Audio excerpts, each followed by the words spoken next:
नमस्कार दोस्तों, दबंग खेसारी लाल यादव का एक गाना तेजी से सोशल मीडिया पर वायरल हो रहा है क्योंकि आज ही के डेट में सुबह सुबह 7 बजे ये गाना आया है। बवाल और धमाल मचा के रख दिया है।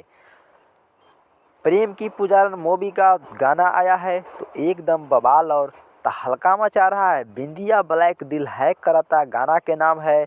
गाना को गाए हैं खेसारी लाल यादव, प्रियंका सिंह वीडियो गाने में नजर आ रहे हैं। खेसारी लाल यादव, रक्षा गुप्ता गाना लिखे हैं। शुभम दयाल सोहरा म्यूजिक दिए हैं शुभम तिवारी। गाना एकदम बवाल और तहलका मचा रहा है। ये गाना बहुत तेजी से वायरल हो रहा है।